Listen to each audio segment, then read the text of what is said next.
عمران ایک کامیاب business man تھا مگر اپنی دولت اور مصروف زندگی میں اتنا کھو چکا تھا کہ اپنے گاؤں اور وہاں موجود اپنی بوڑھی ماں کو بھول چکا تھا۔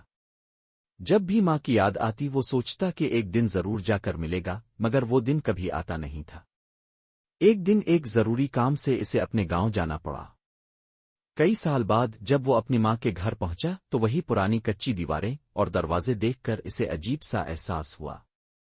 اندر داخل ہوتے ہی اس کی ماں نے خوشی سے اسے گلے لگا لیا، مگر ماں کی حالت دیکھ کر عمران کا دل لرز گیا۔ وہ بہت کمزور ہو چکی تھی مگر چہرے پر وہی پرانی محبت بھری مسکراہٹ تھی۔ ماں نے کہا، بیٹا مجھے خوشی ہے کہ تم اتنے بڑے آدمی بن گئے ہو، مگر ایک ماں کے لیے اس کا بیٹا ہی سب کچھ ہوتا ہے۔ میں نے تمہیں بہت یاد کیا۔ عمران کو احساس ہوا کہ وہ اپنی کامیابیوں میں اتنا مگن ہو گیا تھا کہ ماں کی محبت کو نظر انداز کر بیٹھا تھا۔ اس نے فوراً اپنی ماں کو اپنے ساتھ شہر لے جانے کا فیصلہ کیا، مگر ماں نے مسکرا کر کہا، بیٹا میں اپنی مٹی میں خوش ہوں، لیکن اگر تم چاہو تو ایک وعدہ کرو کہ آئندہ مجھے بھولنے میں اتنا وقت نہیں لگاؤ گے۔ عمران کی آنکھوں میں آنسو آ گئے۔ اس دن کے بعد وہ ہر ہفتے اپنی ماں سے ملنے آنے لگا۔ اس نے سیکھا کہ دنیا کی دولت کچھ بھی نہیں اگر ماں کی دعائیں ساتھ نہ ہوں۔